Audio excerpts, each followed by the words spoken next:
Hello, and on the gaming table today we're taking a look at painting 1,000 Romans an hour, or my steps into getting forces ready for strength and honor.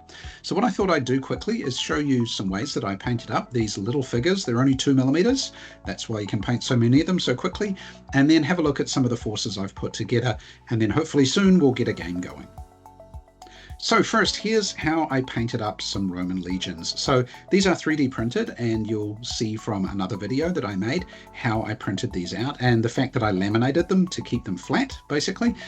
So I start out, they're based black, and then I give them a quick dry brush in red. This is just gets things started, and it gives them some kind of base color there. It's a little bit easier to do this before the next stage. So rather than painting the figures first, what I actually do is base them first. So here I've put on some fine builder's sand. The largest pieces here are maybe 0.5 millimeter or so in size. Try and sieve it out as much as I can, but that's getting the sand glued on just with PVA. And then I give it a quick base. I'm using brown sand, Vallejo brown sand for that. And then I dry brush it up with pale sand. So this is kind of the way that things will look. Now I'm still going to flock all these later on, but let's get into painting the figures. So first things first is the red is there, so I'm not going to worry too much about the red there. Leave that alone for the moment, and I go around the backs and the sides of each of the Legion blocks with a dark metallic grey to kind of a bolt gun metal or something like that to get kind of the armor effect around there. Now I know normally there'd be a lot of flesh exposed there. I'm not worrying too much about that.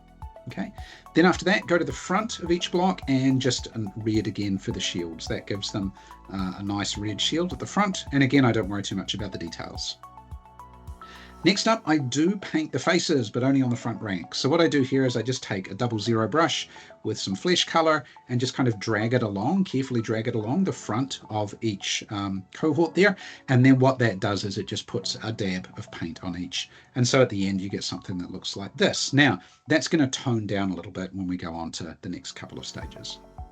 So the next is dry brushing, in a sense, the metal color again on for the helmets. And again, I'm doing this kind of fairly flat brush style, not picking out the helmets. I'm just taking a flat brush and kind of dry brush style across the top, just being careful not to get too deep into there.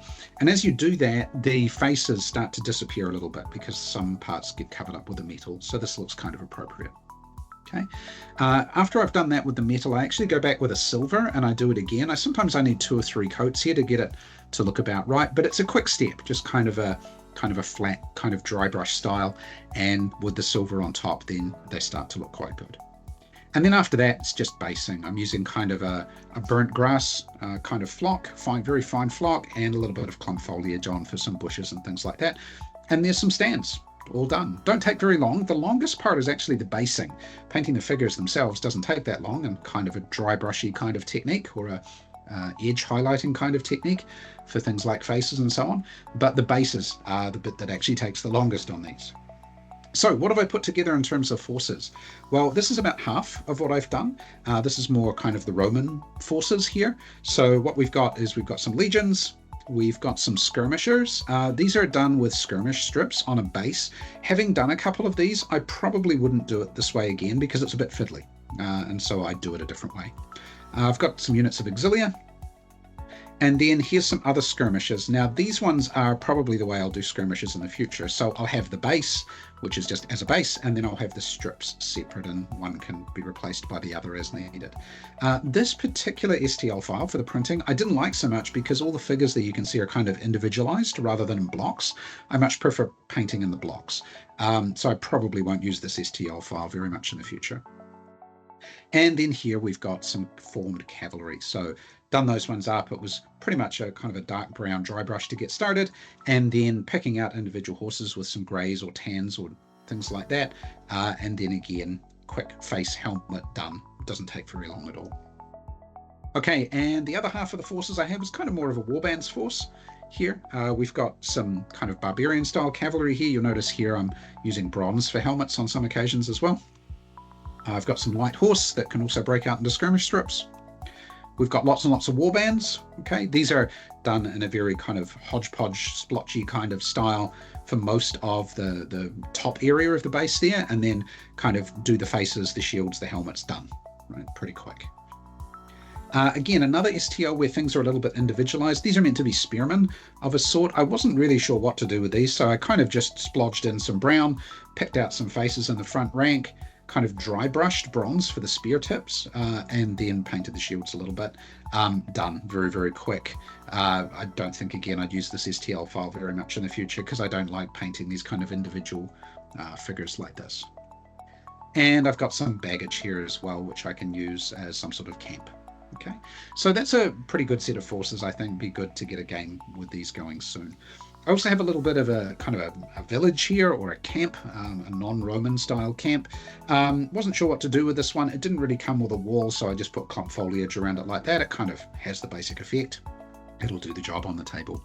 And I've made a little bit of terrain as well. So here you can see a little bit of terrain next to the size of a base. I've got some cultivated fields there. That's just felt with a little bit of paint. Just basic acrylic paint brushed on to create furrows or things like that. It'll do for now. I've got a couple of better ideas that I'll do in the future. And some patches of woods. And to do the woods, I did very similar to the way I made trees in my other video.